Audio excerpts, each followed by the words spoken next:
Graça e paz da parte de nosso Senhor e Salvador Jesus Cristo. Que alegria podermos voltar aqui para continuar estudando as Escrituras Sagradas. Nós estamos no quarto trimestre de 2020, estudando as revistas das lições bíblicas de adultos, produzidas pela Casa Publicadora das Assembleias de Deus.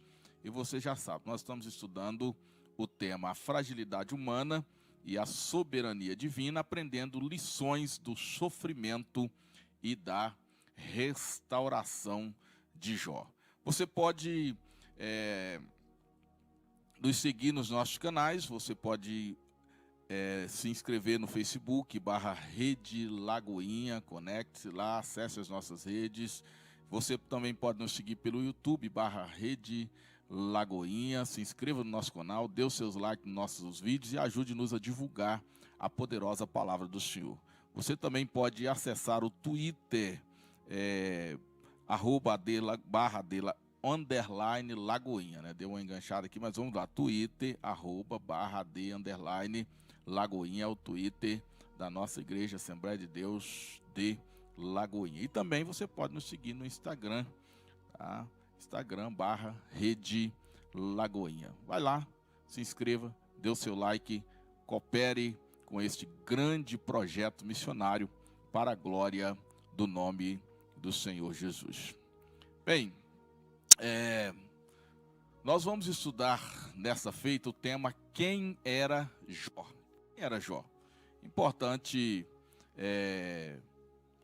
sabermos que estudamos na primeira lição a respeito do livro de Jó, foi uma visão panorâmica acerca do livro de Jó, e agora vamos estudar sob esse tema, quem era Jó. Nosso texto áureo está em Jó capítulo 1, versículo 1. Havia um homem na terra de Uz, cujo nome era Jó. Este homem era sincero, reto e temente a Deus, e desviava-se do mal. A nossa verdade prática diz assim: quem zela por um caráter irrepreensível obtém testemunho acerca de sua integridade. Nessa lição, nós vamos aprender que Jó foi um homem poderoso, muito próspero e que não se deixou corromper ou ensoberbecer por suas posses. Não será, queridos, objetos desse estudo descobrir detalhes acerca da existência de Jó. Nós já falamos sobre isso na primeira lição, da realidade da existência de Jó, da geografia do patriarca Jó, das suas habitações e de todo o contexto literário que envolve essa trama sagrada, inspirada, que compõe as Escrituras Sagradas. O autor sagrado, ele não está aqui se ocupando desse evento acerca da pessoa de Jó. Já enfatizamos isso. No entanto, o que vamos estudar é o perfil espiritual de Jó e as lições teológicas que podemos extrair dos fatos que envolvem esse modelo de fé e de vida espiritual. Portanto, essa é a nossa proposta nesse discurso que transmitiremos a partir de então. Nós sabemos que Jó ele foi um homem distinto na sua espiritualidade. Ele foi próspero materialmente, possuía uma família sólida e abençoada e mantinha profunda comunhão com Deus. E são esses os traços de espiritualidade que nós destacaremos neste breve comentário, no interesse de que essas lições, esses exemplos de Jó, sejam aplicados por aqueles que querem crescer na sua comunhão com Deus. Nós vemos aqui nesse primeiro momento que Jó, ele é um homem de caráter irretocável. O versículo 1 do capítulo 1 de Jó expressa: havia um homem na terra de Uz, cujo nome era Jó, homem íntegro e reto, temente a Deus e que se desviava do mal. Nós, analisando a etimologia da palavra íntegro, nós vamos encontrar o seu original hebraico, a palavra tam. Essa palavra tam, ela significa inocente, sem culpa. Quando da Septuaginta, que é a versão dos 70, uma das primeiras traduções da Bíblia do hebraico para uma outra língua. Sabemos que no Império Grego, Alexandre o Grande exigiu que a língua grega fosse a língua universal, falada por todos os povos que foram colonizados pelo Império Grego. E, portanto, eruditos judeus ou hebreus, eles cuidaram de traduzir as escrituras sagradas para o grego, a fim de que as gerações vindouras elas pudessem ter acesso ao livro sagrado, a Torá, a lei. Então, a Septuaginta, ela pega a palavra tan e traduz por aletnós, que tem o significado de original, significado daquilo que é verdadeiro. Aí nós vamos encontrar a edição bíblica, ou a versão da Bíblia, tradução de João Ferreira de Almeida, revista e atualizada, ela vai utilizar a palavra íntegro.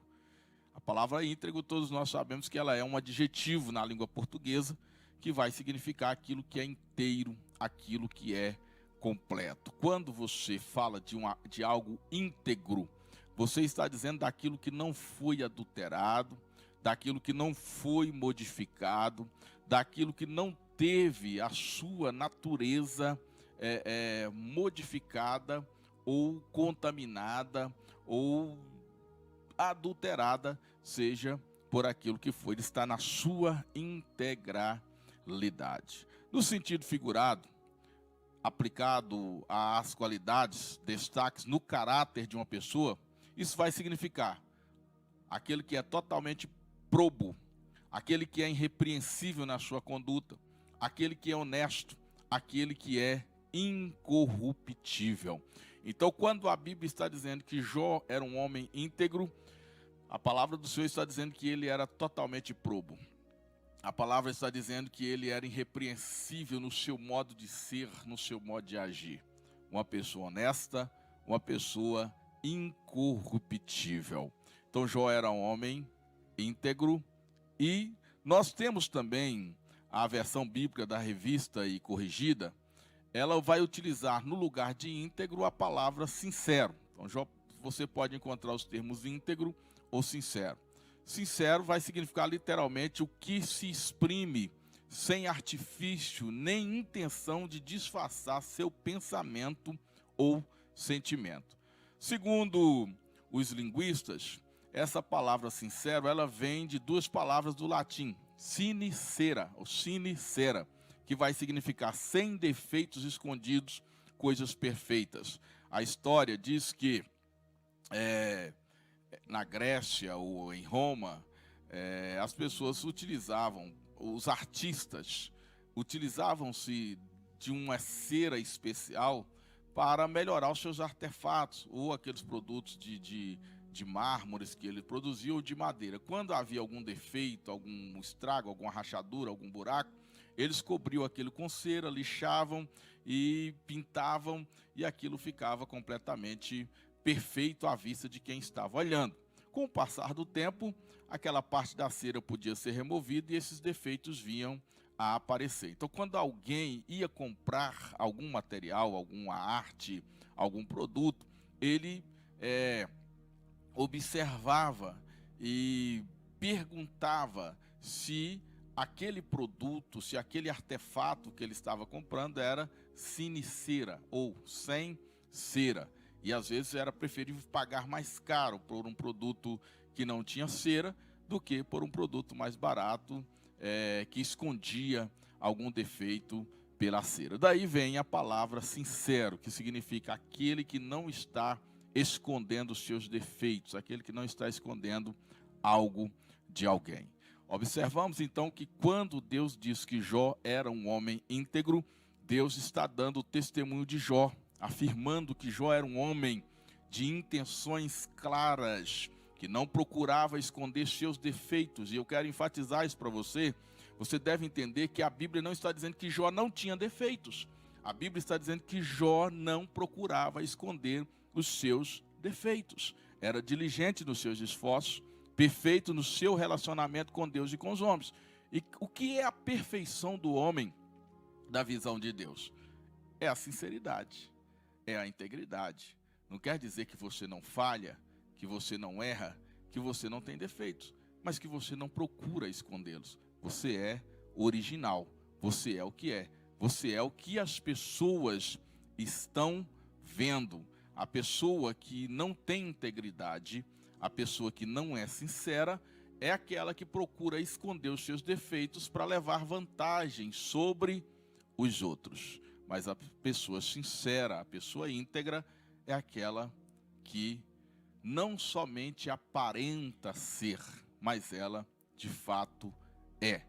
Em Mateus, no capítulo 23, versículo de número 27, Jesus, ele orienta, ou seja, ele chama a atenção dos fariseus religiosos da sua época, no capítulo 23, versículo 27, dizendo assim: ai de vós, escribas de fariseus, hipócritas, pois que sois semelhante aos sepulcros caiados, que por fora realmente parecem formosos, mas interiormente estão cheios de ossos de mortos e de toda a imundícia. Veja então que a pessoa que não é íntegra, ela é considerada por Jesus como um sepulcro caiado. Tem uma aparência linda, bonita, está bem pintado, usa-se o mármore e tantos outros produtos para enfeitar a lápide, mas o que tem por dentro para nada se aproveita, é podridão, são coisas que contaminam, são coisas que cheiram mal, e o que Jesus está orientando é que nós não devemos ser assim. E o exemplo que temos de Jó, nessa primeira qualificação que o Senhor dá para ele aqui como um homem íntegro, é exatamente essa. Ele não esconde os seus defeitos, ele é verdadeiro para comigo. Jó também era um homem reto. O mesmo versículo vai continuar dizendo que Jó era um homem íntegro e que Jó também era um homem reto. A palavra tzadikar, ou iksar, no hebraico, ela é traduzida diretamente por justo, ela significa justo. Quando vem a Septuaginta, traduz para o grego ameptos, que vai ser traduzido pela palavra reto ou irrepreensível. Isso significa, meu irmão, minha irmã, que Jó não era um homem politicamente correto, como está na moda agora. Você tem que ser politicamente correto, ou seja, você tem que se comportar de acordo com o ambiente, você tem que ser aquilo que o ambiente exige que você seja. E as pessoas vivem uma constante metamorfose. Elas são uma coisa na igreja, é outra em casa, é outra na rua, e você de fato não sabe quem é aquela pessoa. Nós estamos vivendo o século dos transformistas, daqueles que conseguem ser várias pessoas ou se comportar de acordo com o ambiente. A Bíblia condena isso. Quando Deus dá testemunho de Jó, diz que Jó era um homem íntegro e Jó era um homem reto.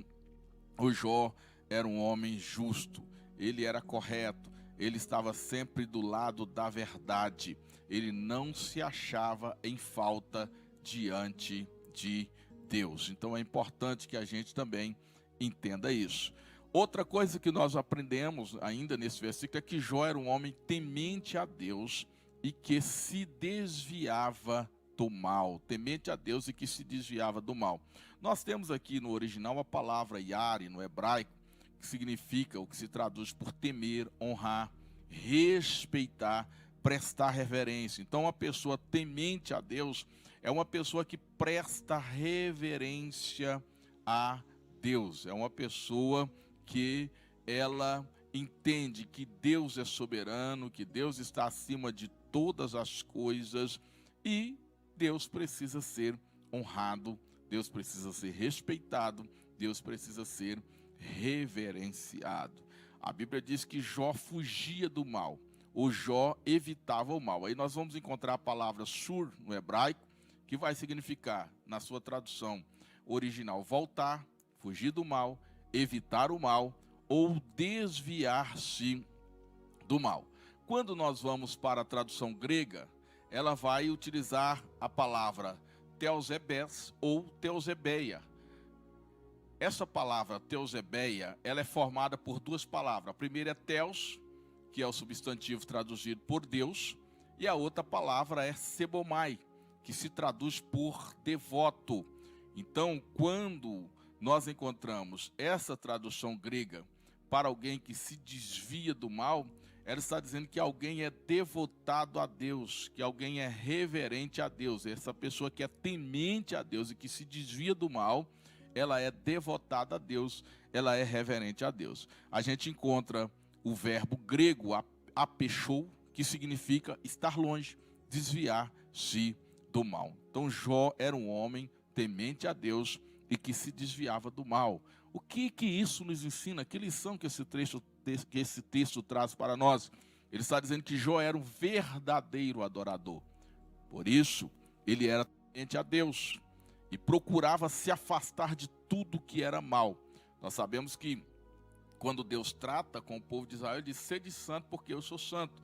Então o relacionamento com Deus, ele exige o quê? Exclusividade. Não tem como você se relacionar com Deus e com o diabo ao mesmo tempo. Com Deus e com o mundo ao mesmo tempo. Não tem como você se relacionar com Deus e viver pecando conscientemente. Então é interessante quando o texto bíblico está dizendo que Jó era temente a Deus e se desviava do mal, está dizendo que Jó verdadeiramente era fiel. Jó era um verdadeiro adorador. Jesus vai ensinar-nos, quando em João, no capítulo 4, versículo 23, quando conversa com a mulher samaritana, ele vai dizer: mas a hora vem, e agora é, em que os verdadeiros adoradores adorarão ao Pai em espírito e em verdade, porque o Pai procura a tais que assim o adorem. Ou seja, nós estamos vendo nesse texto uma exigência de exclusividade. Quando nós falamos de espírito, nós falamos do nosso âmago, do mais profundo do nosso ser. Então isso está se referindo à integridade do ser, à plenitude do ser para a adoração a Deus. E a palavra verdade está relacionada com justiça, com sinceridade. Eu não devo apenas parecer ser santo, eu devo ser santo. Nós estamos vivendo um tempo que as pessoas, às vezes têm roupa de santo, cabelo de santo, sapato de santo, principalmente no meio do ministério, em cima do púlpito, as pessoas exibem uma santidade, exibem dons espirituais, mas quando fora do altar, quando fora do púlpito, quando fora do exercício do ministério, elas não são nada daquilo que aparentam dentro da igreja. Então, Jó, ele nos mostra realmente que nós não devemos apenas parecer ser, mas nós devemos ser. É isso que significa ser íntegro, ser reto, ser temente a Deus e desviar-se do mal. O segundo momento dessa lição, ela chama-nos a atenção para que Jó, ele é um homem sábio e próspero. Nós temos duas coisas a prestar atenção: sabedoria e prosperidade. Eu digo que sabedoria e prosperidade andam juntas. É impossível prosperar sem sabedoria. E a materialização da sabedoria está onde? Na prosperidade. É possível, queridos, que alguém, seja próspero sem ser sábio? Não. A pessoa, para prosperar, ela precisa ter sabedoria. Lembrando que sabedoria não, ou seja, lembrando que prosperidade não está relacionada com riqueza, mas está relacionada com a satisfação pela vida, com a plenitude no viver. E essa plenitude, ela compreende o viver pleno, o viver feliz, o se completar com aquilo que Deus tem concedido a você. A Bíblia diz que Jó, ele era um conselheiro sábio. E nós vemos que é possível ser rico e não ser próspero. E eu disse que prosperidade está relacionada à capacidade de desfrutar de forma inteligente da sua riqueza. Eu vou repetir isso.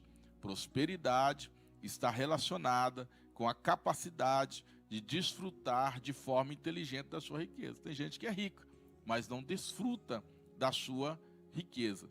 Tem gente que é pobre e às vezes vive como se rico fosse, porque tem sabedoria e consegue ser próspero. Jó, no capítulo 1, no versículo de número 3, o final do texto, depois de o Senhor relacionar os bens que Jó possuía e como Jó era e se comportava, a Bíblia vai dizer: de maneira que este homem era o maior do Oriente. É notório que o texto bíblico, ele não está enfatizando o poder de Jó para dominar sobre os outros. O ser maior aqui não significa aquele que dominava sobre os outros, mas está enfatizando a sua proeminência em sabedoria. É aquele que era capaz de apresentar soluções para os problemas mais diversos daquela sociedade. E que diante de qualquer faixa etária, ele tinha facilidade em se comunicar, compreendendo e sendo compreendido. Nós vamos ler em Jó, no capítulo 29, versículo 21 e 22, o seguinte: ouvindo-me, esperava, e em silêncio atendiam ao meu conselho. Acabada a minha palavra, não replicavam, e minhas razões destilavam sobre eles. Olha, é interessante notar nesse capítulo que Jó, ele era procurado pelos moços, pelos jovens. Ele era procurado pelos mais idosos, pelos de meia idade, pelos grandes e pelos pequenos. E Jó sempre tinha uma palavra para cada um deles, de acordo com a necessidade deles. E Jó, então, queridos, ele mesmo diz que ouvindo-me esperava, e em silêncio atendia ao meu conselho. Acabada a minha palavra, não havia réplica. Eles não tinham o que dizer diante daquilo que Jó lhes ensinava, diante dos conselhos que Jó lhes dava. E as razões de Jó eram sempre levadas em consideração, e eles passavam a pensar nas razões de Jó e certamente aplicar aquilo que Jó estava aconselhando, aquilo que Jó estava ensinando. Jó, meus queridos, ele era muito temente a Deus e por isso era um sábio conselheiro. Seus conselhos não eram apenas teóricos, eram conselhos práticos, embrenhados na sua piedade, a piedade de um homem que tinha comunhão com Deus, cheio de amor, e que fazia do amor de Deus o seu discurso e desse discurso os seus atos. É assim que precisamos ser.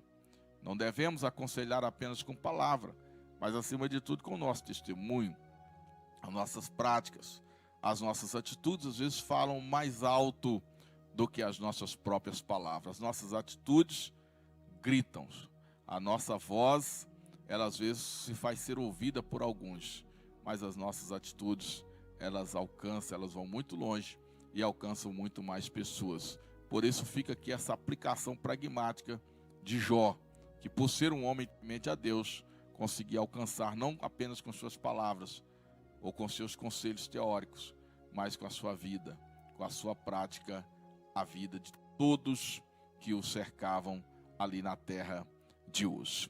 Jó também era um homem próspero. Jó não era apenas rico, mas próspero. Estou sendo redundante com essa expressão. A prosperidade de um homem, ela está também relacionada com a retidão de seus relacionamentos. Nós vamos observar no texto bíblico, no livro de Jó, que Jó tinha comunhão com Deus, Jó tinha comunhão com a sua esposa, e Jó tinha comunhão com seus filhos. Então Jó não prosperava apenas financeiramente. Tem gente que tem uma vida financeira próspera, mas tem uma vida conjugal destruída. Tem gente que tem uma vida financeira próspera, mas tem uma vida espiritual destruída. Tem gente que tem uma vida financeira próspera, mas tem um relacionamento com os filhos conturbados, cheio de problemas, de violência. E a prosperidade, ela só é considerada por Deus quando ela é um todo. A verdadeira prosperidade, ela não pode alcançar, ela não pode atingir apenas uma área da sua vida, mas ela precisa atingir todas as áreas da sua vida. Então eu volto a repetir, existe muita gente famosa e bem-sucedida na vida financeira, profissional, mas que fracassa nas relações familiares e que fracassam também espiritualmente. Isto é perigoso. O pastor Josué Gonçalves, terapeuta familiar, grande ensinador da nação brasileira, ele sempre diz: nenhum sucesso compensa o fracasso da família. Há pessoas que dizem: não, eu vou buscar a prosperidade, e se embrenham emburrecidamente no trabalho, na busca de dinheiro, de recurso financeiro. Alguns que até abandonam as esposas, os filhos para trabalhar e dizem: não, eu estou mandando dinheiro. E acham que são próximos, adquirem bens, mas acabam perdendo a sua vida. Veja, queridos, que Jó, ele manteve seus filhos sempre por perto. Era-lhes exemplo de devoção e comunhão. E no tempo de provação, Jó os devolveu ao Senhor, pois os filhos, eles são herança do Senhor. Lá no Salmo de número 127, a Bíblia diz: os filhos são herança do Senhor.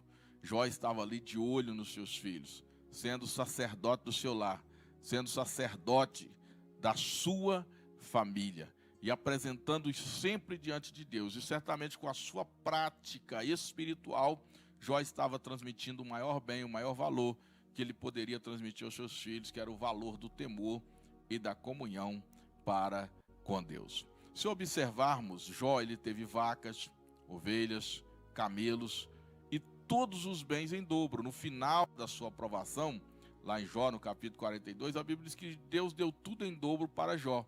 Mas Deus deu a Jó apenas outros 10 filhos, ou seja, Deus não deu a Jó 20 filhos.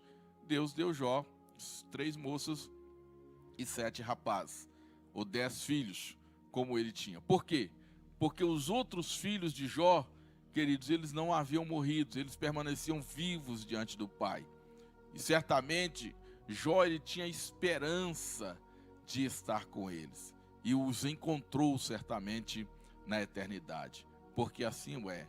Os maiores valores que nós temos não são os gados, as vacas, as ovelhas, os carros, os prédios, as casas, as poupanças, os investimentos que a gente tem.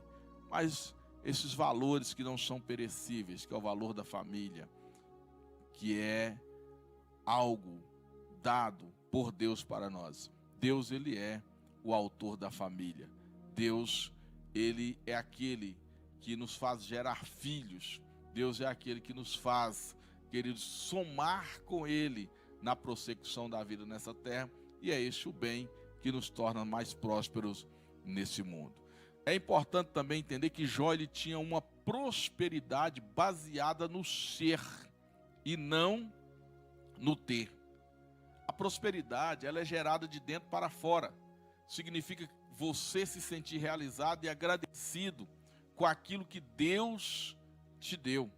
Do contrário, nós vamos ter um espírito dominado por insatisfação e nada vai ser suficiente. Porque as pessoas, às vezes, elas se embrenham pelo caminho da corrupção. Porque as pessoas, às vezes, se embrenham no caminho do roubo. E quanto mais elas têm, mais elas querem ter. Existem pessoas que têm dinheiro, que têm riqueza em paraísos fiscais, em bancos, longe, riquezas, às vezes, até mal adquiridos, que elas nunca vão usar. Pessoas que têm dinheiro, que se elas viverem 500 anos, 1000 anos, jamais elas fariam uso desse recurso que elas têm. E elas vivem insatisfeitas, elas vivem promovendo guerra, elas vivem continuando na corrupção, elas vivem tirando dos cofres públicos, elas vivem massacrando pessoas pelo mundo, porque essas pessoas, na verdade, não são prósperas, elas são instrumentos de Satanás, estão dominadas por um espírito de ganância, por um espírito de avareza, e a prosperidade não acha guarida no coração delas. Elas não têm paz, elas não têm satisfação. Estão dominadas por um espírito de insatisfação, que também é uma espécie de juízo para aqueles que não temem ao Senhor e vivem uma vida distanciada de Deus. Preste atenção, meu irmão, meu amigo, você professor da escola dominical e que vai ministrar a alguém em algum momento. Nós não somos prósperos pelo que temos, mas somos prósperos por aquilo que somos. Assim era Jó, e essa é a lição que Jó nos ensina. Ele valorizava não apenas o ter, mas principalmente o ser. E Jó era um homem íntegro, um homem sincero, um homem temente a Deus e um homem que se desviava do mal. Essa era a sua principal prosperidade. Jó também era um homem de profunda piedade pessoal. Primeiro, ele era um homem dedicado à família. Jó, ele foi o pastor da sua casa. Jó não falhou em seu sacerdócio familiar. Observe você, o livro de Jó, capítulo 1, versículo 4, quando eles iam seus filhos e faziam banquetes em casa de cada um no seu dia, e enviava e convidava as suas 13 irmãs a comerem e beberem com eles. Então presta atenção, a família de Jó era uma família feliz, uma família que fazia festa, havia união entre os irmãos. Veja que as festas eram marcadas na casa de cada irmão, então eles tinham ali um turno de pelo menos 7 encontros na casa dos homens, e a Bíblia diz que as irmãs eram convidadas a participar desses banquetes. Isso aqui não está dizendo que aquela família era uma família que vivia na orgia. A Bíblia não fala de orgia, a Bíblia está falando de alegria, de felicidade, de comemoração. No entanto, Jó, por ser temente e fiel a Deus e buscar um padrão de justiça elevado, o que ele faz? Jó capítulo 1, versículo 5, ele diz: sucedia, pois, que tendo decorrido o turno de dias de seus banquetes, enviava Jó e os santificava, e se levantava de madrugada, e oferecia holocausto segundo o número de todos eles, porque dizia Jó: porventura pecaram meus filhos e blasfemaram de Deus no seu coração. Assim o fazia Jó continuamente, ou seja, continuamente, cada um dos filhos, 7 filhos, 7 sacrifícios, um para cada filho, um sacrifício para cada festa, apresentando aqueles homens diante do Senhor, sendo sacerdote da sua casa, sendo sacerdote no seu lar. Querido irmão, querida irmã, querido amigo que me ouve, é importante que a gente seja sacerdote no lar. É importante que antes de ser pastor da igreja, a gente seja pastor da nossa casa.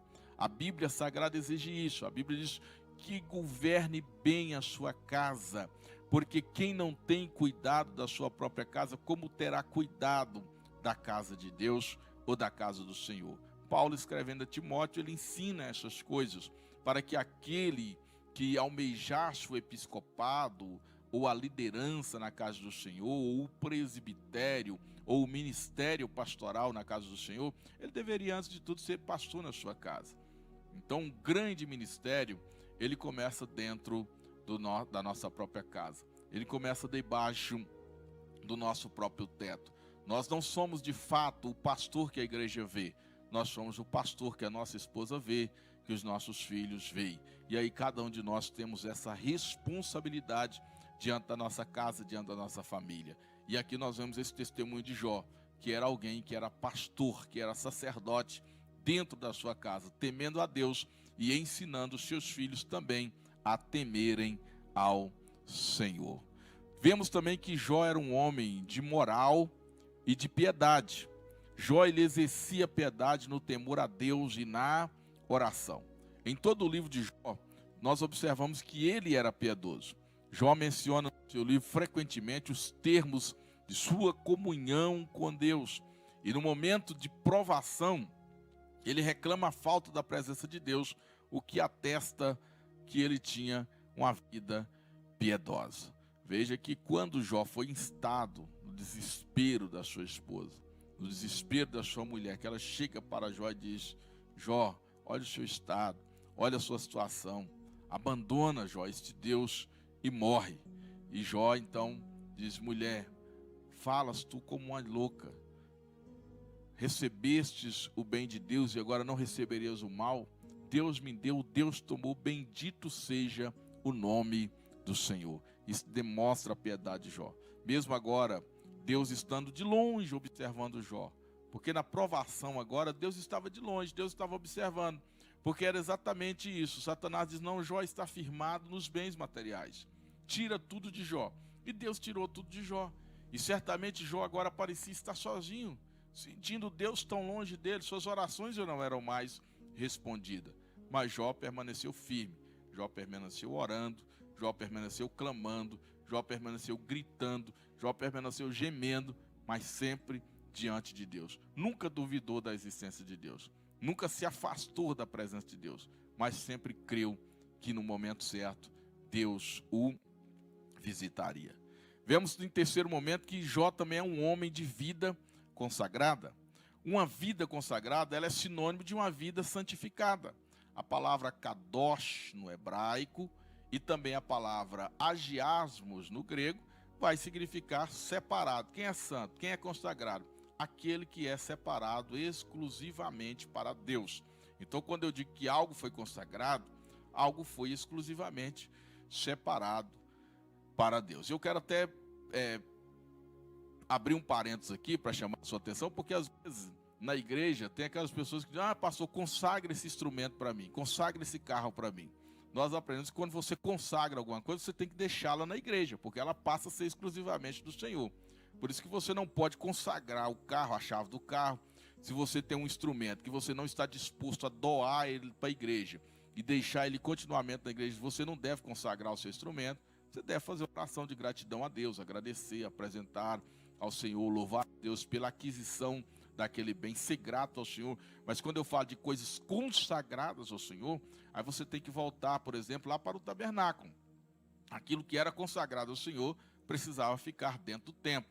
Todos os utensílios do tabernáculo eram consagrados e precisavam ficar lá, pertenciam agora ao Senhor, não podiam ser tomados. Quando Ana consagrou seu filho Samuel ao Senhor, ele passou a morar no templo. E Jó, queridos, quando fala aqui de uma vida santificada, de uma vida consagrada, está falando que Jó não tem outro Deus, que Jó não vai adorar outro Deus, mas ele vai adorar apenas e exclusivamente ao Senhor nosso Deus. É isso que significa para nós uma vida consagrada e uma vida santificada.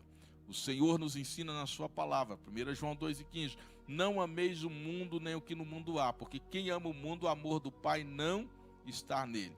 E o mundo passa e a sua concupiscência, mas aquele que faz a vontade de Deus permanece para sempre. Então, vida consagrada é isso, um amor único, um amor exclusivo, é como o casamento. Você se casa com apenas um homem, você se casa com apenas uma mulher. É por isso que o texto sagrado usa, tanto para Israel quanto para a igreja, essa metáfora do casamento com Deus, ou com Jesus, né? Israel com Deus, a igreja com Jesus, exatamente para enfatizar essa consagração, essa santificação, essa separação, essa exclusividade que nós devemos ter no nosso relacionamento com o Senhor. Bom, Jó, ele se levantava de madrugada para oferecer sacrifício pelos seus filhos. O que isso significa? Significa que Jó levantava 2 horas da manhã, 3 horas da manhã, 4 horas da manhã? Não. Significa que Jó priorizava a sua vida com Deus. Antes de qualquer outra coisa, prestava culto ao Senhor e procurava trazer a sua família a uma vida de consagração, ou seja, a prioridade de Jó na sua casa era o culto ao Senhor, era o serviço a Deus. Jó, ele ensina-nos que devemos consagrar no Senhor e priorizar Deus em nossa vida, evitando qualquer prática que interfira negativamente na nossa comunhão com Deus, mas priorizando um relacionamento puro com aquele que é o Deus eterno. O escritor aos Eclesiastes, no capítulo 12, diz: lembra do teu Criador nos dias da tua mocidade, ou seja, cedo. Sua primeira decisão, Deus, ele precisa ser prioridade em nossa vida. Isso significa buscar a Deus de madrugada. Não está falando apenas do amanhecer do dia, mas na nossa vida Deus tem que ser prioridade. Nas nossas atitudes, nas nossas ações, Deus precisa ser prioridade. Na nossa família, Deus precisa ser prioridade. Eu preciso colocar Deus em primeiro lugar. O Senhor Jesus ainda nos ensina, em Mateus, no capítulo 6, versículo 33, buscai primeiro o reino de Deus e a sua justiça, e todas estas outras coisas vos serão acrescentadas. Então, queridos, é maravilhoso essa lição que Jó traz para nós. A vida de Jó, ela é uma referência para todos que se aproximam de Deus. É uma vida marcada por um caráter íntegro, por uma prosperidade estabelecida sob o temor de Deus, capaz de influenciar a sociedade do seu tempo, dando-lhe sábios conselhos pela palavra do Senhor e vivendo uma vida consagrada a Deus.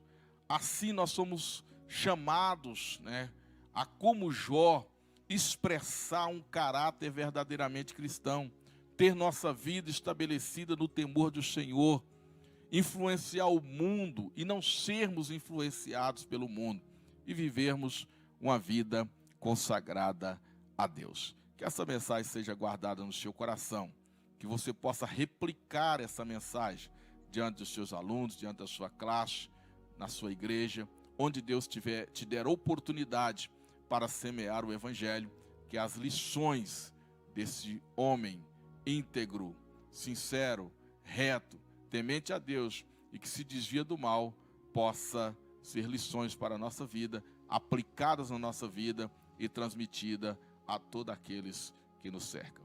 Deus abençoe a sua vida, um forte abraço e até a próxima mensagem, se Deus quiser.